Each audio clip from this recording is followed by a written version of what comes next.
aí, pessoal, olha, no direito penal tem uma coisa que a gente precisa ter bem clara. Nem toda ação humana vai ser um crime. Mas como o sistema decide o que é e o que não é? Existe um método, um passo a passo que é fundamental para quem estuda para faculdade ou para concursos. Hoje a gente vai desvendar o primeiríssimo e mais importante filtro da teoria do crime, aquele que pode garantir os pontos que fazem toda a diferença em qualquer prova. Vamos nessa? Pois é, tudo começa com essa pergunta, né? Diante de tantos comportamentos no nosso dia a dia, como é que o sistema jurídico vai lá e filtra o que de fato merece ser chamado de crime? A resposta é que isso não é aleatório. Existe um método, um verdadeiro mapa para guiar essa análise. E esse mapa é a teoria do crime. Pensa nela como se fosse um checklist técnico, um roteiro que todo jurista segue para não deixar nenhuma dúvida. É a ferramenta que garante que a análise de um crime seja precisa, seja justa e não baseada em achismo. E essa estrutura, claro, é crucial para evitar qualquer tipo de acusação arbitrária. Então, o nosso caminho hoje vai ser este aqui. Primeiro, vamos entender o mapa completo do crime. Depois, a gente foca no primeiro grande filtro, o fato típico. Na sequência, vamos detalhar os 4 elementos essenciais dele. Também vamos entender quando um fato deixa de ser típico e, por fim, a parte mais importante, como isso é cobrado nas provas. Beleza, vamos começar olhando o mapa completo. Aqui no Brasil, a teoria que a gente mais usa é a tripartida. Ela basicamente divide a análise do crime em 3 grandes etapas, como se fossem 3 portões que precisam ser abertos, um depois do outro, em sequência. E aqui estão os 3 portões. Para uma conduta ser considerada crime, ela precisa, primeiro, ser um fato típico. Se passar por esse portão, a gente analisa se ela é ilícita, ou seja, se é contra a lei. E só depois, por último, se o autor é culpável. A análise é sempre nessa ordem. Se a conduta não passar pelo primeiro portão, a análise morre ali. Simples assim. E é por isso que hoje o nosso foco é total nesse primeiro portão, o mais decisivo de todos, o fato típico. Ele é a porta de entrada de qualquer análise criminal. Se uma conduta não for um fato típico, ela se torna o que a gente chama de um irrelevante penal. E ponto final. Tá, mas o que é esse tal de fato típico, afinal? A ideia central é muito mais simples do que parece. É um encaixe perfeito, sabe? Como uma peça de quebra-cabeça entre a ação que aconteceu no mundo real e a descrição abstrata que está lá escrita na lei penal. Por exemplo, o Código Penal descreve o tipo matar alguém. Se uma pessoa de fato tira a vida de outra, essa conduta se encaixa como uma luva na descrição. Essa é a essência da tipicidade.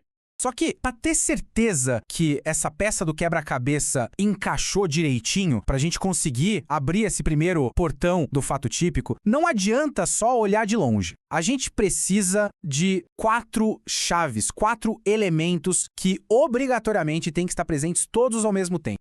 E as 4 chaves são essas aqui: conduta, resultado, nexo causal e tipicidade. Pessoal, é para decorar essa lista, tá? Porque as bancas de concurso, nossa, elas amam cobrar exatamente isso. Se faltar umzinho só desses elementos, o portão não abre, não tem fato típico.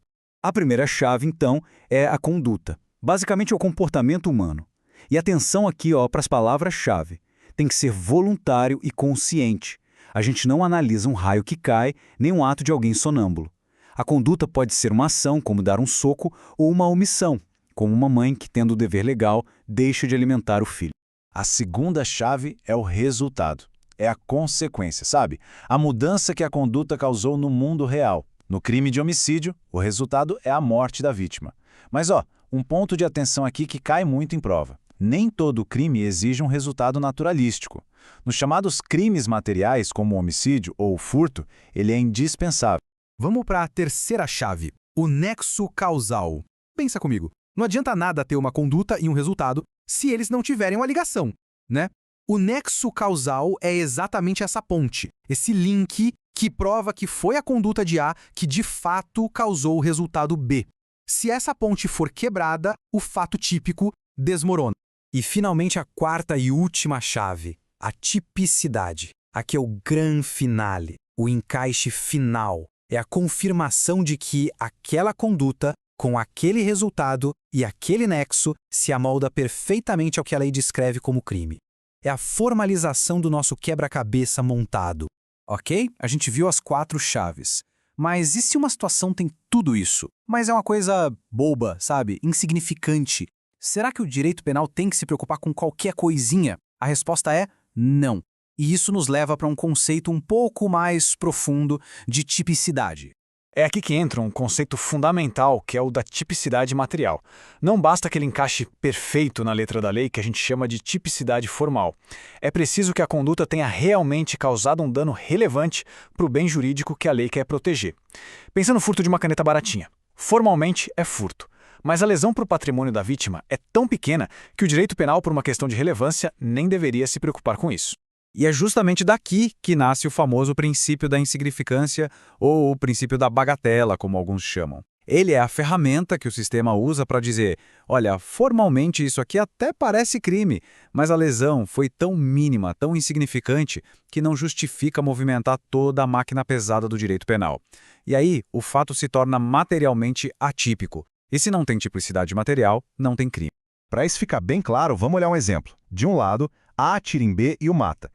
Temos a conduta, o resultado morte, o nexo causal e a tipicidade. Perfeito. Fato típico de homicídio consumado presente. Agora, do outro lado, A atira para matar, mas erra o alvo. A conduta existe, a intenção também, mas está faltando o quê? O resultado morte. Sem o resultado, não há fato típico de homicídio consumado. A análise para por aqui. Muito bem. Agora, vamos para a parte que todo mundo quer saber.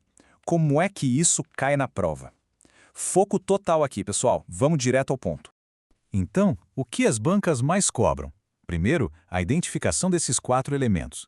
Elas também adoram criar casos práticos para testar o conhecimento, como uma situação em que o nexo causal é quebrado por um evento inesperado ou um crime material onde falta o resultado. E claro, o princípio da insignificância é um tema recorrente, justamente para testar se a pessoa entendeu a diferença entre tipicidade formal e material. Então, guardem essa regra de ouro que vale para qualquer prova. Se na sua análise do caso você viu que falta um elemento do fato típico ou que a lesão é insignificante, a análise para. Ali, na hora. Não se fala mais em ilicitude nem em culpabilidade. O caso termina ali. Para fechar e cravar isso na mente de uma vez por todas, sem fato típico, não existe crime. Simples assim. É o alicerce, a base de tudo. Dominar esse conceito é o primeiro grande passo para resolver qualquer questão de direito penal. Mas aí fica a pergunta, né? E quando o fato é típico? Quando ele passa por esse primeiro portão? Quando a gente tem conduta, resultado, nexo e tipicidade. O que acontece depois? Bom, aí a análise continua. O próximo passo é verificar o segundo elemento do crime, a ilicitude. Mas isso já é assunto para um próximo encontro. Até lá!